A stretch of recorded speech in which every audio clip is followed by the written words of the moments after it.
With reference to the Auditor General's report 2012, it is deja vu all over again. Continues to show a consistent pattern of irresponsibility, poor governance, weak management, and corruption. It shows not only financial malpractices, but the lack of political will and leadership on the part of the government, because this is an ongoing exercise, ongoing problem.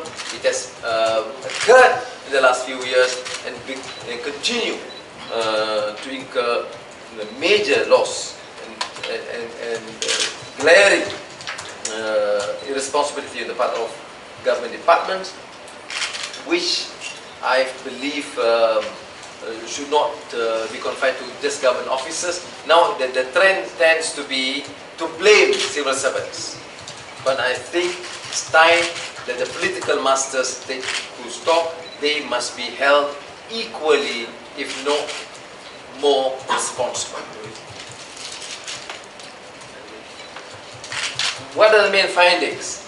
I summarize as follows: 2.51 billion ringgit spent by the Ministry of Education 2010 to 2012 out of a 3.689 billion ringgit allocated for the non-armed security personnel at our schools and national institutions.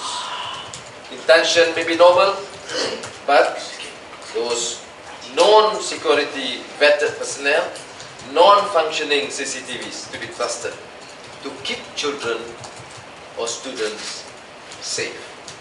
Ministry of Transport spent 1.42 billion ringgit from an already revised allocation of 1.7 billion ringgit to upgrade Kota Kinabalu International Airport. 96% spent. And this project, which was initiated since 2006, is far from completion, with arrival halls, passenger toilets in an unsatisfactory condition, 599 potholes found on the runway and taxiway since 2010.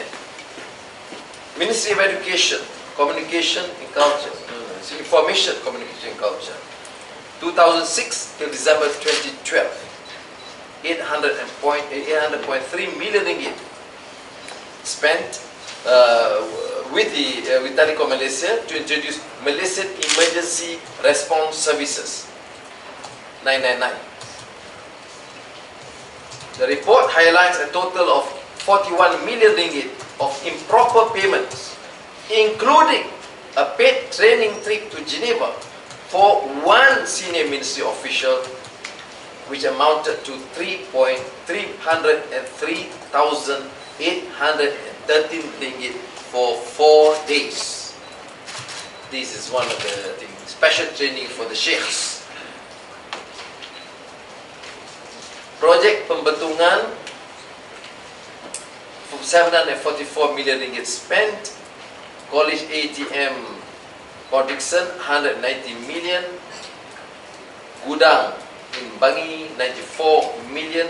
All recorded losses between 16 to 20% due to project delays, poor planning, poor monitoring. Inland Revenue Board incurred losses estimated at 62 million ringgit due to delays. 5 Beechcraft King Air 350 costing 175.24 million ringgit could not be used, since the pilots and technicians were trained using different training modules and therefore could not be recognized in the Malaysian Department of Civil Aviation. Other than that, you are aware that the Ministry of Youth and Sports is not confined to the issue of 1.6 million ringgit K-pop. Now I want to alert that a total of 67.6 million ringgit spent for Hari Belia 2012. Can you beat it?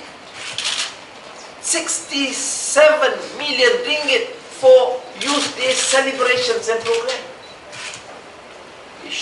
shocking abuse of power, waste of public funds. Whereas you can utilize this for entrepreneurial program, for microcredit loans and training for our youth. Police lost assets amounting to 1.33 million ringgit, 156 handcuffs, 44 firearms, 29 vehicles, 26 walkie-talkie, 22 radio. What was the minister's response? Yours is not to question why. Custom-made shoes by the Customs Department. Custom-made shoes by the Customs Department. 7,659 pairs demolished or destroyed because quality specs were not met. Lost 602,000 ringgit. Never mind. Shoes. 602,000. So we have urged the MACC to take immediate action to penalize the sharks responsible for these malpractices and not continuing their game of just prosecuting the small crimes. And this is also to alert from the report we garnered from the MACC in the past. There have been instances, many major instances, where reports were submitted by the AG and there's a cover-up by Tan Sri Gadi Patkar, the AG, refusing to prosecute the key political or senior leaders. So this is just a small part, an example of these excesses or financial malfeasance that we have identified.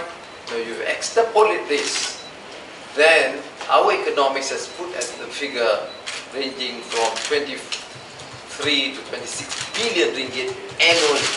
Okay. Now this has been disputed because they say the Auditor General did not specify these figures, but we extrapolate based on the losses, leakages, corruption and wastage due to the responsible behavior of many senior civil servants under the political leaders responsible. Baik, terima kasih. Ada soalan?